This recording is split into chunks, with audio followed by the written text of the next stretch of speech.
Hello friends, दास्तानी जुर्म की कहानी के इस एपिसोड में आप सभी का स्वागत है। कई बार सिस्टम इंसान को कैसे क्रिमिनल और फिर बहुत बड़ा क्रिमिनल बना देता है, और उसी की मिसाल है आज की ये कहानी। अक्सर हम लोगों ने देखा है कि जब कोई बड़ा क्रिमिनल बन जाता है, उसके बाद पुलिस उसके ऊपर इनाम रखती है, फिर उसको ढूंढती है और उसका एनकाउंटर कर देती है। तो तब से एनकाउंटर का एक फैशन चल पड़ा है। लेकिन आज ऐसे बहुत सारे अपराधी और क्रिमिनल हैं जिनके ऊपर दर्जनों मुकदमे हैं, लेकिन उनकी तरफ पुलिस देखती भी नहीं है। लेकिन क्यों क्यों नहीं देखती? शायद लगता है कि अभी ज़रूरत नहीं है, और वे चुपचाप अपना क्राइम करते रहते हैं। कई बार अपराधी और क्रिमिनल की सरकारी लिस्ट भी बनती है कि लेकिन फिर भी उनका कुछ नहीं होता, और फिर वही सोए हुए क्रिमिनल जब अचानक जागते हैं और बहुत बड़ा क्राइम कर देते हैं, तो फिर पूरा सिस्टम, पूरी पुलिस फोर्स उसके पीछे लगा दी जाती है कि अब उसको छोड़ेंगे नहीं, और फिर तमाम ताकत उसको पकड़ने में लगा देते हैं। तो जिन लोगों को बड़ा क्राइम करने से पहले पकड़ सकते हैं, दबोच सकते हैं, तो फिर सिस्टम उसके किसी बड़े क्राइम को करने का इंतज़ार क्यों करता है? आज की कहानी एक ऐसे ही क्रिमिनल की है। 1975 में एक फिल्म शोले रिलीज हुई थी, और हिंदी सिनेमा जगत में ये एक शानदार और बहुत ही ज़्यादा हिट फिल्म थी।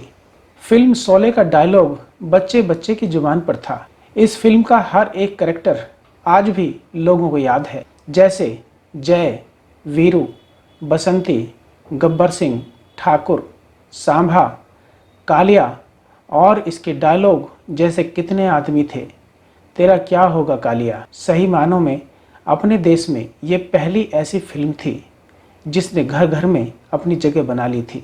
इस फिल्म से बहुत सारे लोग प्रभावित हुए, और ये वो फिल्म थी जिससे सचमुच उस दौर में जब बच्चे नहीं सोते थे तो माँ बाप कहते थे कि बेटा सो जा वरना गब्बर सिंह आ जाएगा। तो गब्बर का आतंक था, और गब्बर का कैरेक्टर सलीम जावेद साहब ने जिस तरीके से क्रिएट किया था वह अपने आप में बेमिसाल था। और कैसे अमजद खान ने इस गब्बर के रोल को बेहतरीन तरीके से अदा किया, और आगे चलकर वही अमजद खान की आवाज़, वही गब्बर सिंह की आवाज़ इतिहास बन गई। तो बहुत सारे लोगों पर गब्बर सिंह के किरदार का बहुत ज़्यादा असर हुआ। 1975 में ये फिल्म रिलीज हुई थी। उसके बाद 1976-77 का दौर आया। लखनऊ के पास एक मलिहाबाद जगह है। मलिहाबाद आम के लिए बहुत ज़्यादा फेमस है, और वहीं पर एक शख्स रहा करता था जिसका नाम था लल्लन खान। अपने आप को वो लल्लन सिंह भी कहता था, लेकिन असली नाम था लल्लन खान। जब शोले रिलीज हुई तो बहुत सारे लोगों की तरह उसने भी अपने आप को गब्बर के रूप में ढालने की पूरी कोशिश की। वो गब्बर के रोल से बहुत ज़्यादा इंस्पायर हो गया था, और अब उसने लल्लन खान या लल्लन सिंह की जगह गब्बर खान अपना नाम रख लिया था। अपने चेले चपाटों के बीच में ठीक गब्बर जैसी हरकतें किया करता था। उस ज़माने में गाड़ी भी थी, क्योंकि मलिहाबाद और लखनऊ इतना पिछड़ा हुआ इलाका नहीं था कि आपको घोड़े पर बैठना पड़े। लेकिन लल्लन खान के शौक़ और गब्बर सिंह के करैक्टर ने उसको घोड़े पर ला बैठाया था, तो वो अब घोड़े पर ही घूमा करता था। और अगर उसके घोड़े के रास्ते में कोई आ जाता था तो गब्बर की तरह वो उसे चाबुक से पीटता था। तो धीरे धीरे लोगों में भी उसका नाम गब्बर पड़ गया था। अब वो जिस रास्ते से भी गुजरता था तो लोग कहते थे कि भाई गब्बर आ रहे हैं। फिर जब वो घोड़े से उतरकर अपनी गाड़ी में बैठता और गाड़ी से भी गुजर रहा होता, और उसकी गाड़ी को कोई रोक ले या रास्ते पर कोई आ जाए, तो उसको भी वो चाबुक से पीटा करता था। वो ऐसा इसलिए करता था क्योंकि वह पूरी तरह से अब गब्बर बन चुका था। 1980 के दौर में शोले फिल्म रिलीज होने के 5 साल के अंदर अंदर लल्लन खान पूरी तरह से बदलकर गब्बर हो चुका था, और उस पूरे इलाके में जहां वो रहता था उसका नाम गब्बर हो गया था। अब जब वो गब्बर की तरह बन गया तो उसे हथियारों का भी शौक़ हुआ। फिर उसने एक एक करके हथियार खरीदने शुरू किए, लेकिन उसे पता था कि बिना लाइसेंस के हथियार रखेंगे तो एक दिन अंदर हो जाएंगे। तो उसने सिस्टम का फ़ायदा उठाकर लाइसेंस के लिए अप्लाई किया, और लाइसेंस उसे मिल भी गया। अब उसने कानून और सिस्टम को चूना लगाने के लिए लाइसेंस तो लिया एक, लेकिन हथियार खरीदे अनेक। वो बाकी हथियार चोरी छुपे अपने पास रखा करता था और उसका इस्तेमाल लोगों को डराने, धमकाने, ज़मीन पर कब्जा करने और मारपीट करने के लिए किया करता था। धीरे धीरे लोगों ने पुलिस को शिकायत करनी शुरू की। 80 से 95 के दौरान में ही उसके ऊपर 30 से ज़्यादा मुकदमे दर्ज हो चुके थे। ऊपर से प्रेशर आया तो एक बार पुलिस ने उसके घर पर छापा मारा तो उसके घर से 30 माउजर मिले थे। 30 माउजर किसी एक के पास से बरामद होना, ये उस इलाके में एक रिकॉर्ड था। खुद पुलिस वाले हैरान थे कि ये है कौन, ये है क्या चीज़। अब 30 माउजर देखकर उन्होंने बाकायदा दरी पर उसको बैठाया और उसके पास माउजर रखे और उसकी तस्वीर ली गई। तो पता चला कि गब्बर को हथियारों का बहुत ज़्यादा शौक़ था और इसीलिए वह हथियार खरीदता था और जब बाहर निकलता है तो वही लाइसेंसी हथियार अपने साथ रखे रहता था।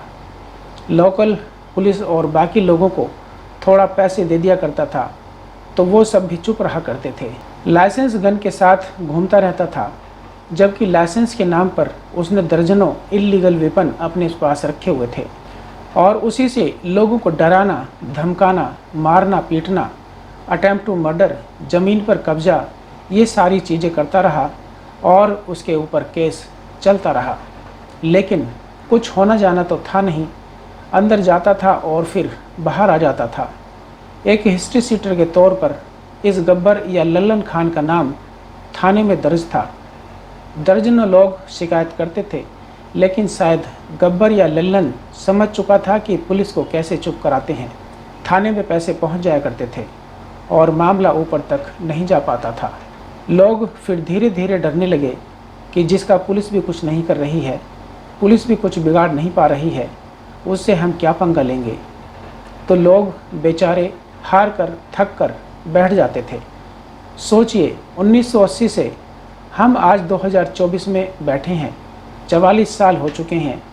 उस वक्त का 20-22 साल का गब्बर आज 72-73 साल का हो गया है। उसके बाद उसने बड़ी बड़ी दाढ़ी रखी। कुछ लोग कहते हैं कि शायद वो हज भी कराया है और अब उसका रूप रेखा पूरी तरह से बदल चुका है। अब वो गब्बर से एकदम दूसरे रूप में दिखता है। फिर उसने अपने 3 बेटों में से 2 बेटों को पढ़ने के लिए पोलैंड भेज दिया और वो वहीं पोलैंड में सेटल हो गए।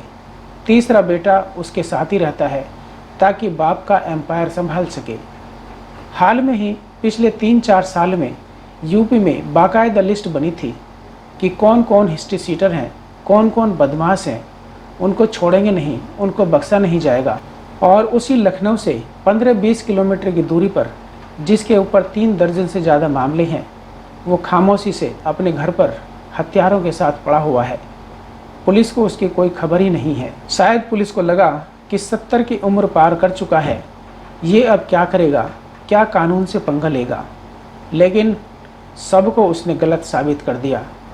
हुआ ये कि 2 फरवरी 2024 को लखनऊ के करीब मलिहाबाद में लल्लन सिंह की एक ज़मीन हुआ करती थी, यानी कि गब्बर सिंह की, और एक ज़मीन उसके भतीजे फरीद की थी।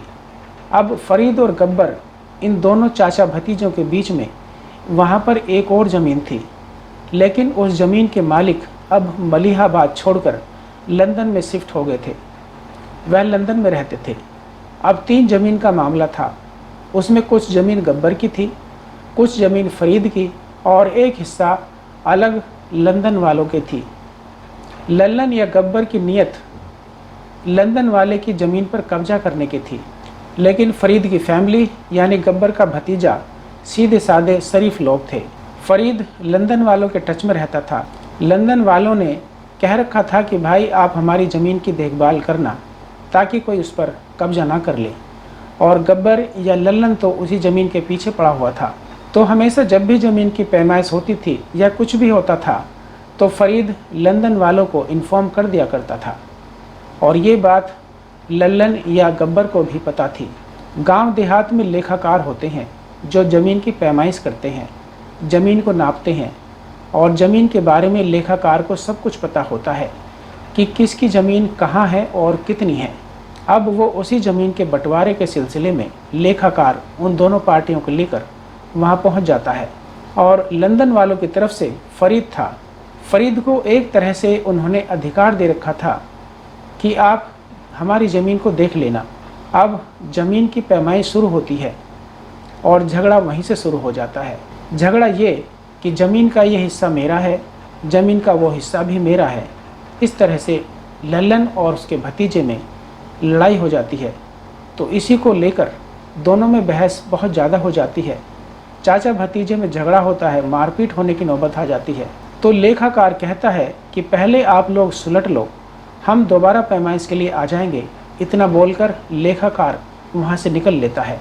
फरीद और गब्बर ये दोनों भी अपने अपने घरों को चले जाते हैं।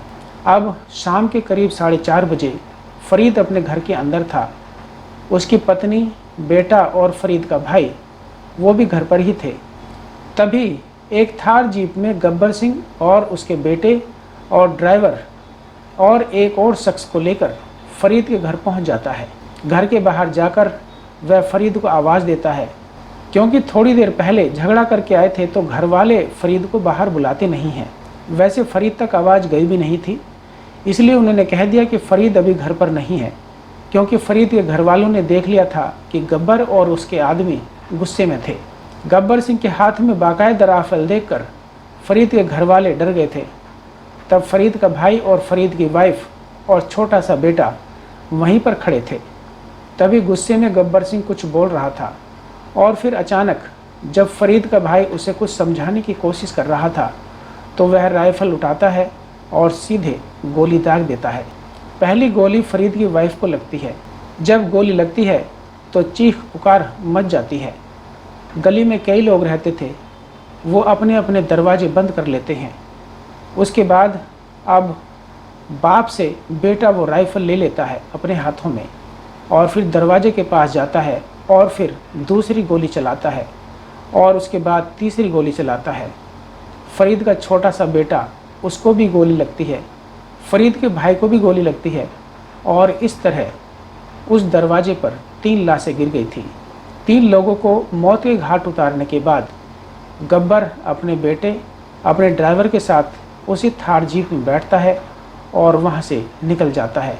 इत्तेफाक से जब ये सब कुछ हो रहा था तो फ़रीद के ठीक घर के सामने वाले घर में एक सीसीटीवी कैमरा लगा था और वो कैमरा सारा शूट आउट कैद कर रहा था।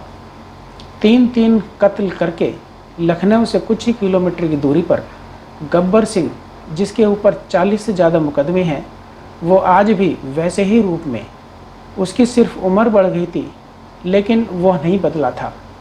खुलेआम सड़क पर एक घर की दहलीज पर खड़ा होकर 3 लोगों को मौत के घाट उतारता है और निकल जाता है। अब जब यह घटना होती है तो पुलिस वहां पहुंचती है। 3 लाश देखकर पुलिस के भी हाथ पैर फूले।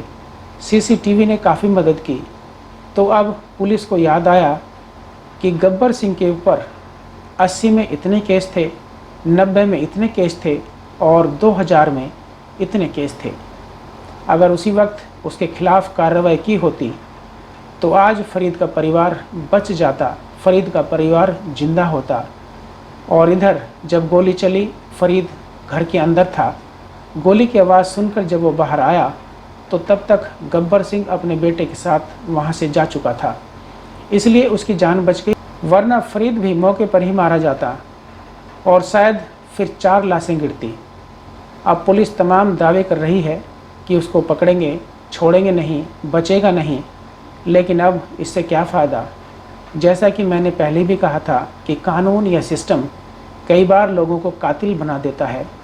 अगर गब्बर सिंह के घमंड को उसी वक्त तोड़ दिया होता, उसे पकड़कर उसके खिलाफ कार्रवाई की होती तो शायद अब ऐसा नहीं होता। लेकिन हमारा कानून, हमारी पुलिस भी इंतज़ार करती है कि एक अपराधी पहले क्राइम करे, पहले बड़ा हो जाए, कुछ नाम कमाए, तो फिर उसको पकड़ेंगे। ऐसे छोटे मोटे क्रिमिनल को पकड़ने से क्या फ़ायदा। ना हमारा नाम होगा, ना अखबारों में खबर छपेगी, ना टीवी पर दिखाया जाएगा, ना प्रमोशन होगा, ना तरक्की होगी, ना साहब तारीफ़ करेंगे। तो एक बार फलने फूलने दो, जब कुछ बड़ा काम करेगा तब इसको फिर पकड़ेंगे तो थोड़ी शाबाशी मिलेगी। शायद यही सोच है हमारी पुलिस की। अगर ये सोच ना होती तो ये गब्बर सिंह कब का अंदर होता। तो ये एक बहुत ही अफसोसनाक कहानी है इस हत्याकांड के लिए और इस गब्बर सिंह के एक्ट के लिए। वो तमाम पुलिस वाले जिम्मेदार हैं जो उसके बारे में सब कुछ जानते थे, लेकिन फिर भी उन्होंने अपना मुंह बंद रखा और उसके खिलाफ कोई कभी कार्रवाई नहीं की। अब अलग अलग डिपार्टमेंट की पुलिस फोर्स गब्बर को पकड़ने के लिए लगी हुई है। गब्बर को अब ये पकड़ भी लेंगे, उसे ले भी आएंगे, तो क्या इन 3 लोगों की जो जान गई है वो तो वापस नहीं आएगी। उसमें एक महिला, एक उसका बेटा, एक उसका देवर, सारे मासूम और बेगुनाह थे। आज की कहानी में सिर्फ इतना ही। इस घटना को सुनाने का मकसद किसी का दिल दुखाना या किसी को परेशान करना बिल्कुल नहीं है, बल्कि आपको जागरूक और सचेत करना है। दास्तान जुर्म भी बाकी है। हम जल्दी ही फिर लौटेंगे एक और नई कहानी के साथ। तब तक आप अपना और अपनों का ख्याल रखें। हमारी ये कहानी पसंद आई हो तो चैनल को सब्सक्राइब करें, वीडियो को लाइक और शेयर करें। नीचे कमेंट बॉक्स में अपनी राय और सुझाव ज़रूर दें। बहुत बहुत धन्यवाद।